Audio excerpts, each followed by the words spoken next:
11월 4일 수요일 새벽예배 본문의 말씀은 누가복음 1장 57절로 66절까지 말씀이 되겠습니다.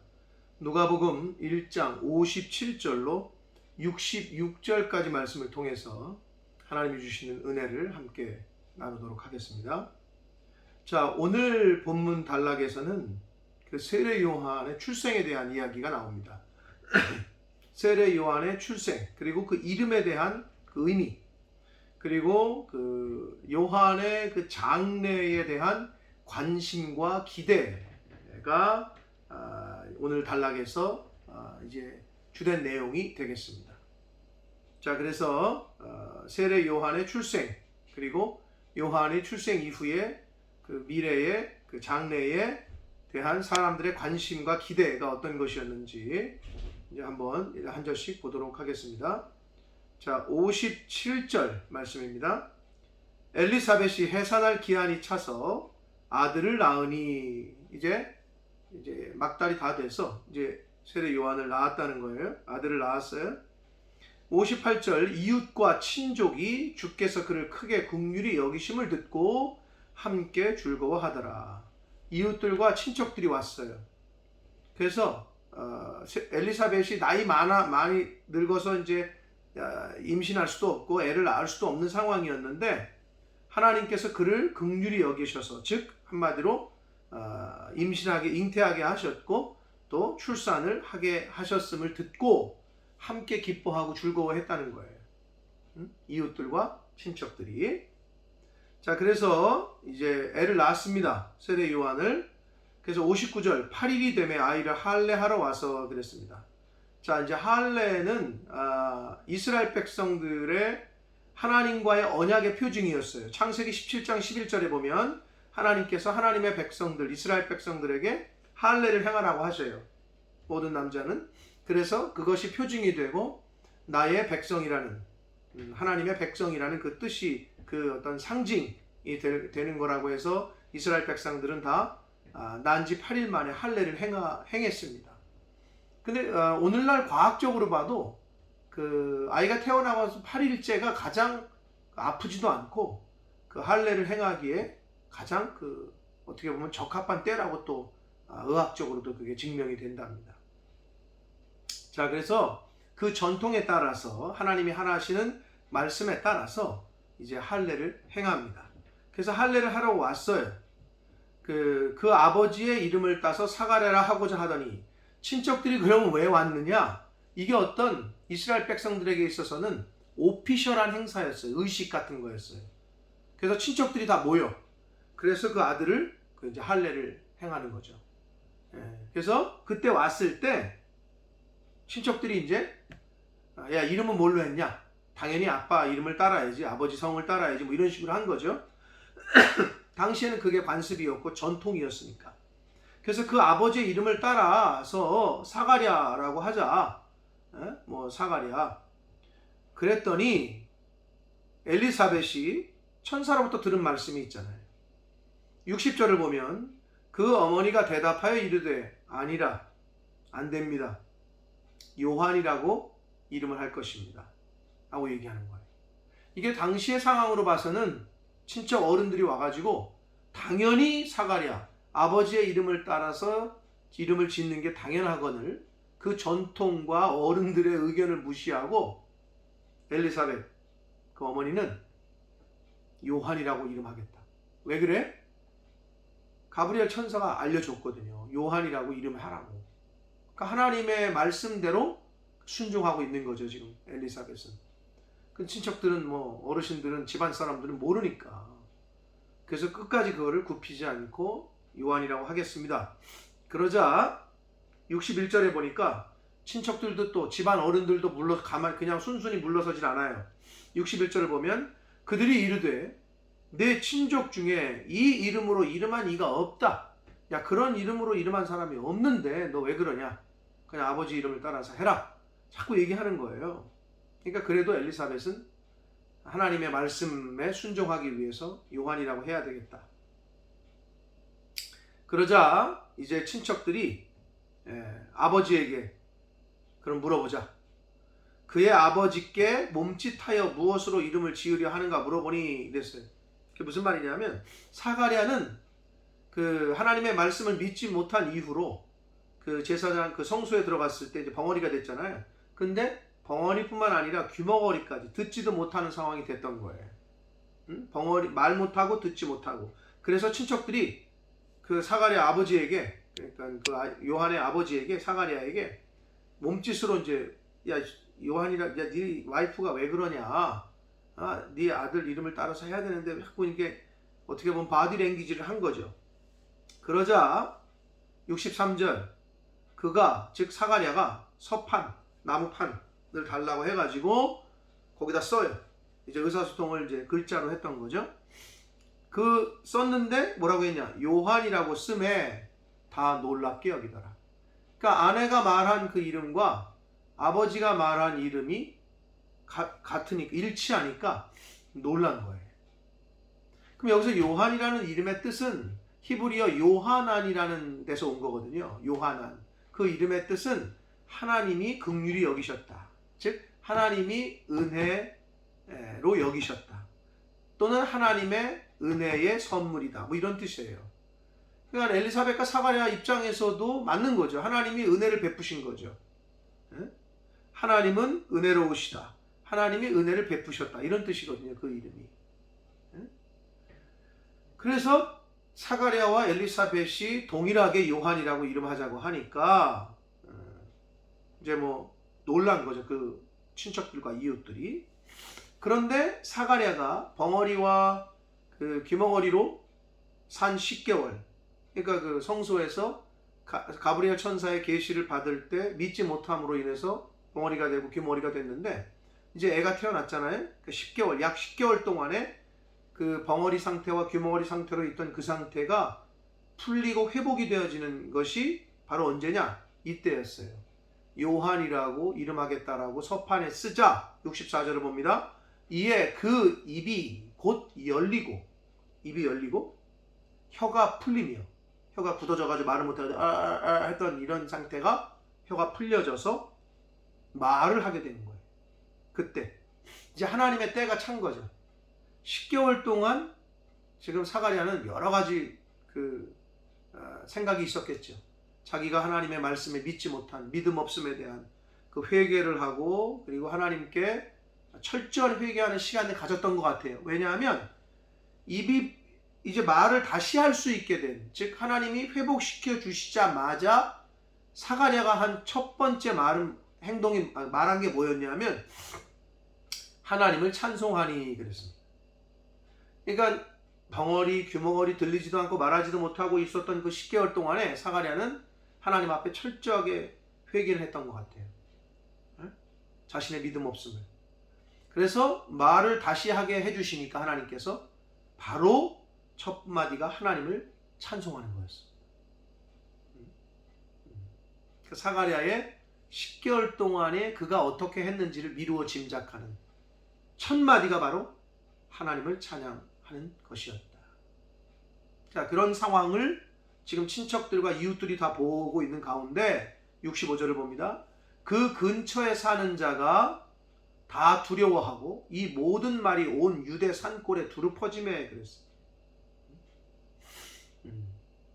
하나님의 그 행하신 일들을 굉장히 두려워한 거죠. 66절을 봅니다. 듣는 사람이 다 이 말을 마음에 두며, 이 말을 마음에 뒀다. 무슨 말이냐 이 말이라는 게, 자, 사가랴가 입이 풀렸어요. 말할 수 있게 됐어요. 그래서 하나님을 찬양하고 나서 무슨 말을 했겠어요?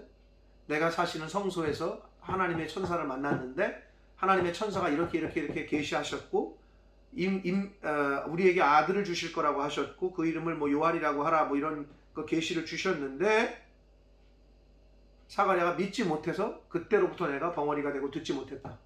근데 오늘 이 순간에 하나님께서 나를 다시 회복시키셨다. 이런 일련의 세례 요한의 출생 과정, 그 일련의 과정을 쭉 얘기를 한 거죠.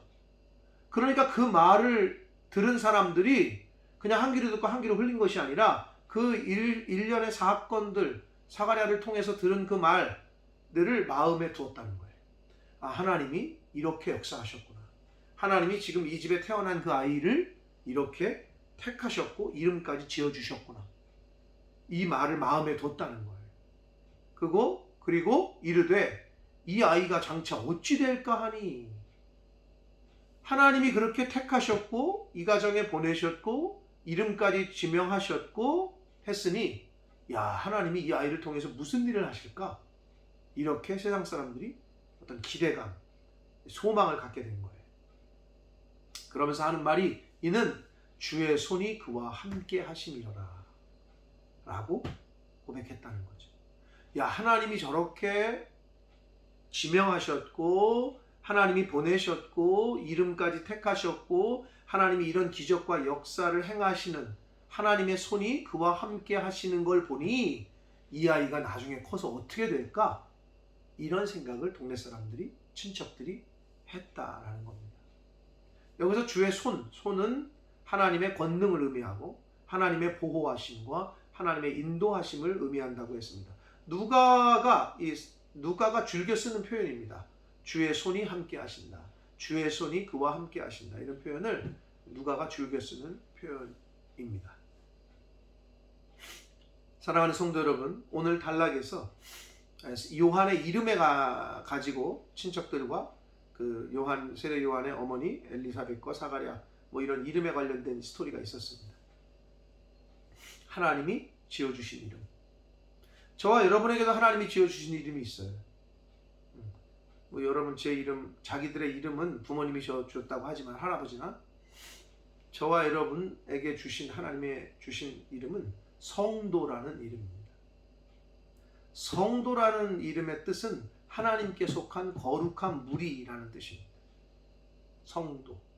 그리고 성도라는 이름에 어떤 담겨져 있는 의미는 천국 시민권과 같은 의미고 천국 백성의 이름이기도 하고 또 성도는 예수 그리스도께서 자신의 핏값을 주시고 산 그런 이름이 성도입니다.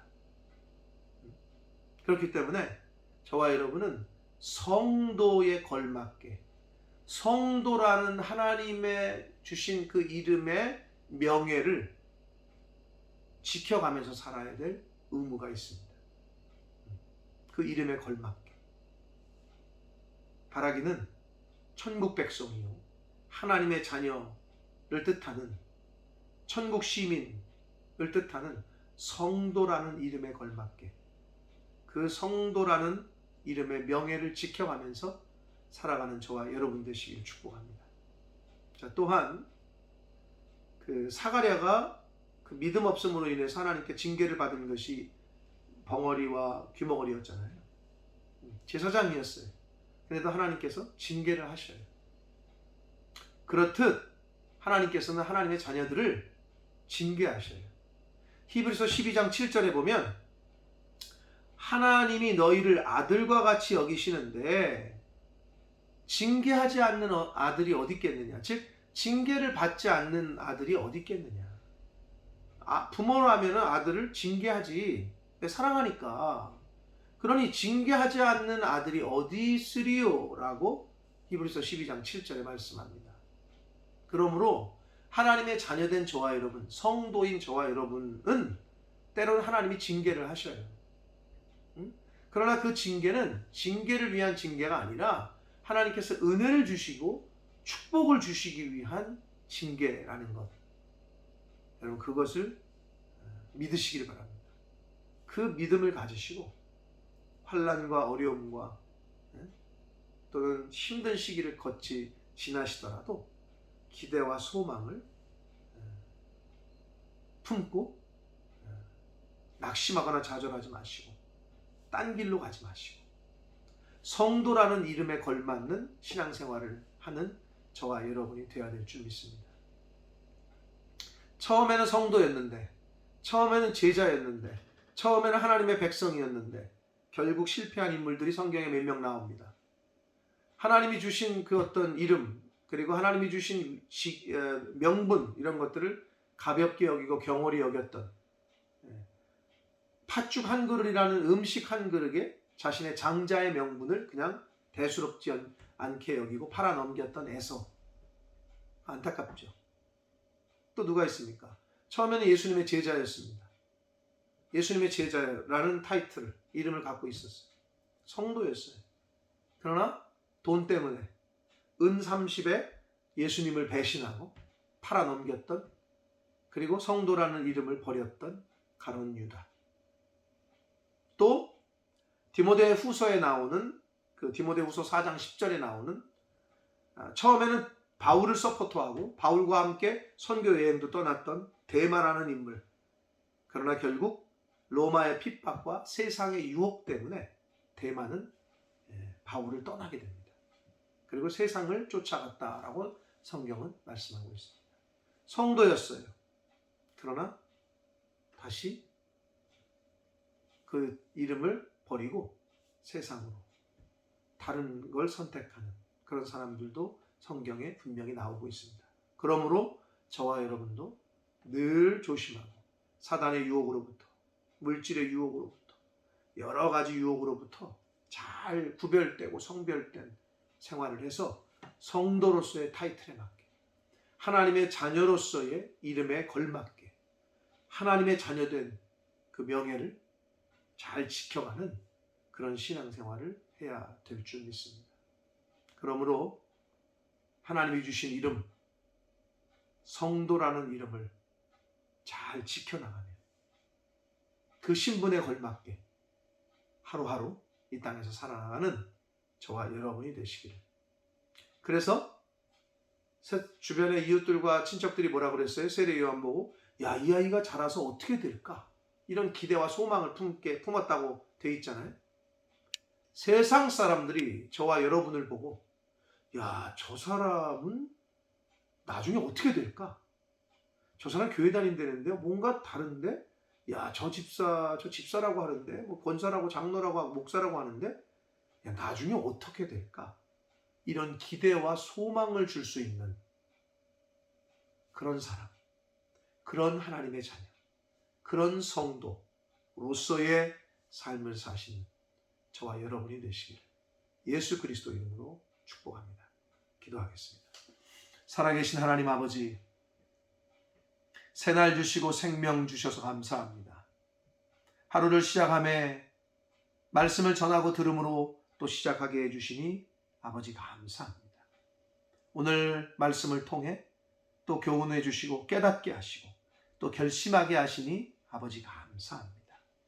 하나님께서 택하시고 지정하셔서 이름하여 해주신 세례 요한, 아버지 하나님께서 택하시고 은혜 주셔서 저희들에게 하나님의 자녀된 성도라는 그런 이름을 허락하셨습니다. 아버지, 세상 사람들이 세례 요한을 보고 이웃들과 친척들이, 야, 이 아이가 커서 어떻게 될까? 이 아이가 자라서 어떤 일을 할까? 이렇게 기대와 소망을 품었던 것처럼 저희들의 삶을 통하여 세상 사람들이, 야, 저 사람은 도대체 커서 어떻게 될까? 저 집안의 저 자녀들은 어떻게 될까? 그렇게 기대감과 소망을 품을 수 있는 그러한 성도로서의 이 땅에서의 삶을 살아가는 하나님의 자녀된 저희 모두가 되도록 주여 은혜 내려 주옵소서. 예수 그리스도 이름으로 축복하며 기도 올리옵나이다. 아멘.